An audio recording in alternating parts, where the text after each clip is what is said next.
আসসালামু আলাইকুম ওয়া রাহমাতুল্লাহি ওয়া বারাকাতুহু নাহমাদুহু ওয়া নুসাল্লি আলা রাসূলিহিল কারীম আম্মা বাদ। প্রিয় দর্শক শ্রোতা, আজ আমি একটি ছোট বিষয় নিয়ে আপনাদের সামনে আলোচনা করব। বিষয়টি ছোট হলেও অতীব গুরুত্বপূর্ণ। আমাদের সমাজ থেকে বিষয়টি হারিয়ে গেছে, অথচ বিষয়টি ঈমানের সাথে সম্পৃক্ত। ঈমান ও আকীদার একটি বিষয়। আমরা মুসলিম, আল্লাহ তাআলা আমাদেরকে ঈমান দিয়ে পাঠিয়েছেন, ঈমান দান করেছেন। ঈমান এতই গুরুত্বপূর্ণ যে এই ঈমানের উপরে আমাদের দুনিয়া এবং আখিরাতের মুক্তি নির্ভর করে। ভালো মন্দ কাজ ঈমানের সাথে সম্পৃক্ত। ঈমানের ভিত্তিতেই নিরূপিত হবে ভালো এবং মন্দ। তো সেই ছোট্ট বিষয়টি হলো মহাব্বত, ভালোবাসা এবং ঘৃণা ও শত্রুতা। কিভাবে আমরা আমাদের ভালোবাসা এবং মহাব্বত, ভালোবাসা পছন্দ অপছন্দ হবে এবং কিসের ভিত্তিতে আমাদের শত্রুতা হবে। এই কথাটিও কোরআন এবং হাদিসে এসেছে। এটার পরিভাষা যেটা এসেছে সেটা হলো আল ওয়ালা ওয়াল বারা। ওয়ালা মানে মহব্বত, ভালোবাসা, আর বারা মানে সম্পর্ক ছেদ বা শত্রুতা। অর্থাৎ আমরা কাদেরকে ভালোবাসবো, কাদেরকে পছন্দ করব, আর কাদেরকে আমরা ঘৃণা করব এবং কাদের সাথে আমাদের শত্রুতা হবে। অর্থাৎ আমাদের ভালোবাসা হবে আল্লাহর জন্যে এবং আমাদের শত্রুতাও হবে আল্লাহর জন্য। ভালোবাসা আল্লাহর জন্য, শত্রুতাও আল্লাহর জন্য। তো আমাদেরকে কোন কোন বিষয়কে ভালোবাসতে বলা হয়েছে, কাদেরকে ভালোবাসতে বলা হয়েছে, আর কাদের প্রতি আমাদের শত্রুতা পোষণ করতে বলা হয়েছে।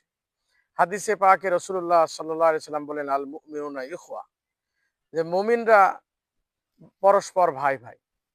আল্লাহ পাক পবিত্র কোরআনে বলেছেন, মুহাম্মাদুর রাসূলুল্লাহ ওয়াল্লাযিনা মাআহু আশিদ্দাউ আলাল কুফফার। মুহাম্মদ আল্লাহ রসুল,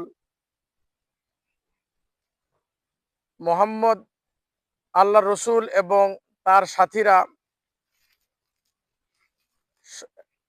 কাফেরদের ব্যাপারে অত্যন্ত কঠোর, রহমা উ বাইনাহুম, এবং নিজেদের মধ্যে পরস্পরের প্রতি অত্যন্ত সহানুভূতিশীল। তো এখানে কাদেরকে ভালোবাসতে বলা হয়েছে এবং কাদের প্রতি শত্রুতা পোষণ করতে বলা হয়েছে, আয়াতে বলা হয়েছে।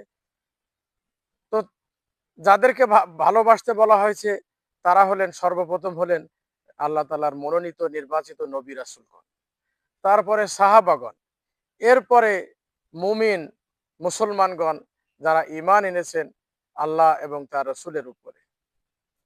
তাহলে এই সর্বপ্রথম আমাদের ভালোবাসার সর্বপ্রথম জায়গা হলো এই তিনটি, অর্থাৎ আল্লাহ এবং আল্লাহ রসুল সাল্লাল্লাহু আলাইহি সাল্লাম এবং সাহাবাই কেরাম এবং সাধারণ মুসলমানগণ, মুমিনগণ। আর কাদের প্রতি আমাদের শত্রুতা পোষণ করতে বলা হয়েছে, তারা হলো কাফের, মুশরিক, মুনাফিক, নাস্তিক এবং এদের সমগোত্রীয় লোকদেরকে প্রতি শত্রুতা পোষণ করতে বলা হয়েছে।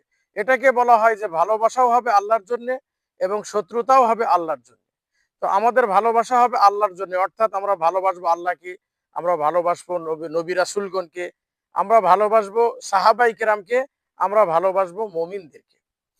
আর আমরা অপছন্দ করব, আমরা সম্পর্ক ছেদ করব, শত্রুতা পোষণ করব কাদের প্রতি, কাফেরদের প্রতি, মুশরিকদের প্রতি, নাস্তিকদের প্রতি এবং তাদের সমগোত্রীয় লোকদেরকে। এটাকেই বলা হয় আল্লাহর জন্য ভালোবাসা এবং আল্লাহর জন্য শত্রুতা পোষণ করা। কাফেরদের প্রতি শত্রুতা পোষণ করা বা তাদেরকে অপছন্দ করার নিদর্শনগুলো কি, তা সেই নিদর্শনগুলোর মধ্যে হলো যে কাফেরদের কোনো অনুষ্ঠানে না যাওয়া, কাফের মুশরিকদের কোনো অনুষ্ঠানে না যাওয়া, বা তাদের নামের সাথে মিল রেখে আমাদের সন্তানদের কোনো নাম না রাখা, নাস্তিকতা গ্রহণ না করা, ধর্মনিরপেক্ষতা গ্রহণ না করা, কাফিরদের আদর্শ, সংস্কৃতি, কালচার গ্রহণ না করা, কাফিরদের আচার আচরণ চলাফেরা গ্রহণ না করা, কাফিরদের আম, পোশাক পরিচ্ছদ ইত্যাদি গ্রহণ না করা, কাফেররা যে জিনিসকে পছন্দ করে সেগুলোকে পছন্দ না করা।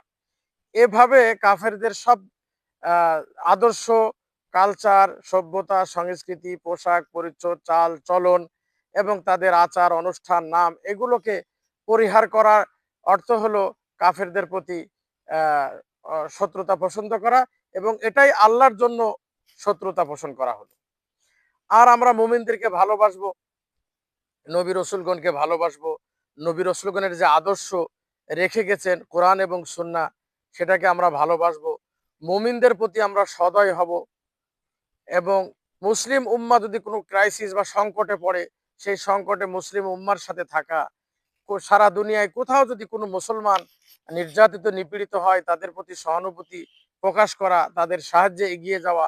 মুসলমানদের কোনো কিছু যদি আক্রান্ত হয়, সেখানে মুসলমানদের পক্ষে দাঁড়ানো। আল্লাহর বিরুদ্ধে, নবীর বিরুদ্ধে, ইসলামের বিরুদ্ধে যদি কেউ কোনো কথা বলে, সেখানে আল্লাহ, নবী এবং ইসলামের পক্ষে দাঁড়ানো, আর সেটার প্রতিবাদ করা, সেটার প্রতিহত করা।